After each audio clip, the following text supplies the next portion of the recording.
Welcome to This Explainer. Today, we're opening up one of the most haunting, historically rich, and honestly overlooked narratives you'll find in ancient scripture. We're diving straight into 2 Samuel chapter 21 to explore the incredible story of Rizpah. It's this gripping account of a mother's fierce, relentless devotion. We're talking about a quiet vigil that literally shifts the atmosphere of an entire nation and, well, just like our title says, moves heaven and earth.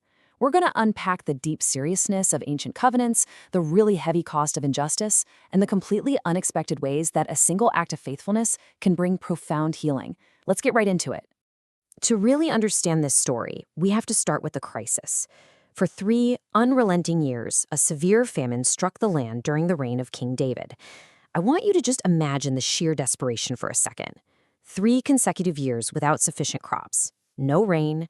In the ancient world, this wasn't just a minor economic downturn. It was an absolute existential threat to the entire population. But this crisis brings up a really fascinating question, doesn't it? What happens when a natural disaster is actually a spiritual signal? You see, the ancient text presents this famine not merely as a random climate event or just a stroke of really bad luck. No, in the context of this narrative, a prolonged famine operates like a blaring alarm bell. It was a clear, undeniable indicator that something in the foundational relationship between God and his people had been deeply violated. It was literally a physical manifestation of a spiritual fracture. Section 1. Blood guilt and broken ancient oaths. So because the famine is a glaring signal, King David essentially reopens a historical cold case, and the answer he gets comes back with piercing clarity. The text reveals that the famine is actually a judgment for something called blood guilt, and this was brought on by his predecessor, King Saul. Saul, in this fit of misguided zeal, had completely violated Israel's ancient covenant with a group of people called the Gibeonites.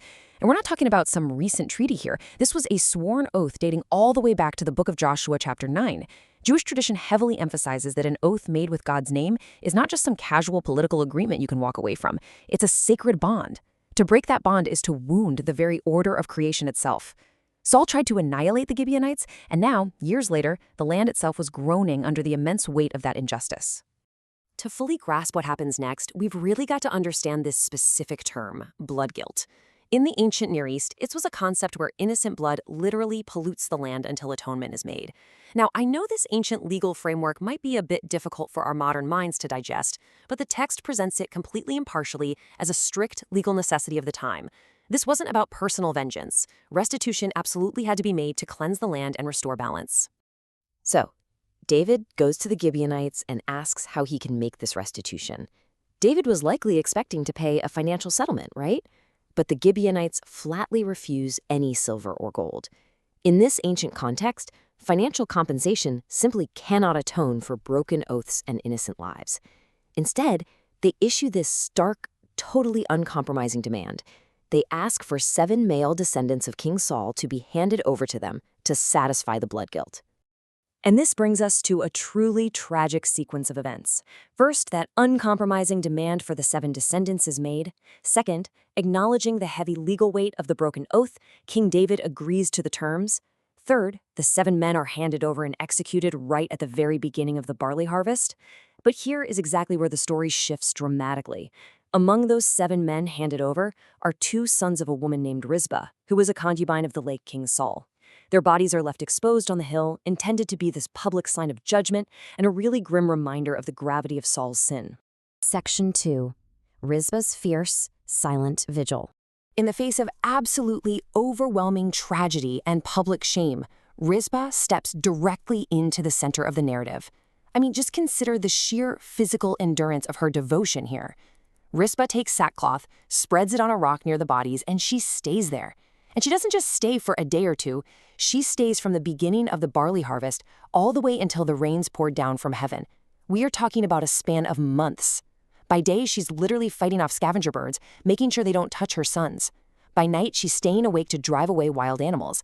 It is an almost unimaginable feat of endurance, of love, and of profound grief. Let's break down what she's actually doing here. Her vigil? It's not a protest against God.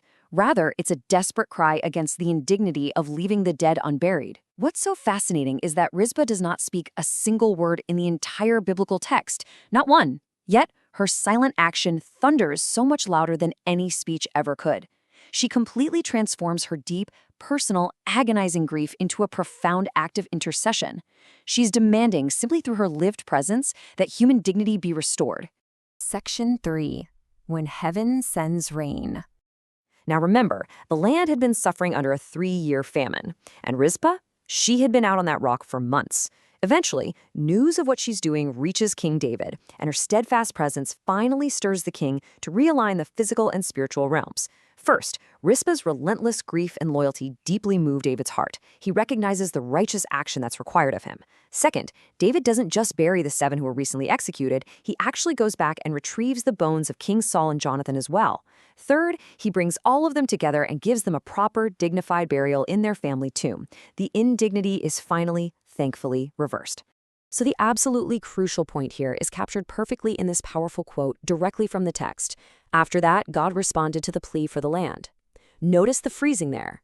The famine didn't end just because the blood guilt was paid through execution. The rain, which is a huge symbol of divine favor, only returned after David was moved by Rizpah to show true compassion and provide a proper burial. The famine ended only when strict legal justice was finally met with embodied mercy.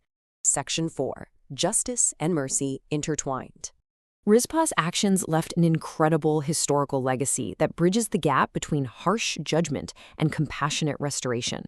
It's honestly fascinating to see how deeply her story resonates across different traditions. In Jewish tradition, Rizpah is highly revered as a quiet hero, demonstrating what is known as chesed, a deep, steadfast covenant loyalty. Her pure love brought honor back to a disgraced house. Meanwhile, Christian interpreters have long looked at Rizpah and seen a profound foreshadowing of intercession. They see a stunning picture of the suffering servant, standing watch in the total dark, refusing to abandon the broken until redemption finally breaks through. Both of these traditions perfectly combine to show that her silent vigil was nothing short of a masterpiece of faithfulness. If we distill this entire narrative down to its absolute core takeaway, it's really this: God takes oaths seriously, and he takes human dignity seriously. Saul's violation of an oath brought a devastating famine, completely highlighting the massive cost of political sin. But Rizpah's uncompromising faithfulness, that's what brought the healing. She teaches us so clearly that justice and mercy are not opposites. They are absolutely necessary partners. Righteousness and compassion have to meet. We live in a world that is still very much marked by broken covenants, neglected responsibilities, and, unfortunately, the innocent suffering for the actions of others. Rizpah stands as this powerful, ancient witness that sometimes the absolute most powerful ministry isn't spoken at all, it's lived. So I want to leave you with this provocative question to really chew on. In a world full of broken covenants, how will your quiet, faithful actions shift the atmosphere in your own community? Think about how your presence, much like Rizpah's out on that rock, might be the exact thing needed to bring restoration and finally let the rain fall again. Thanks so much for joining me on this explainer.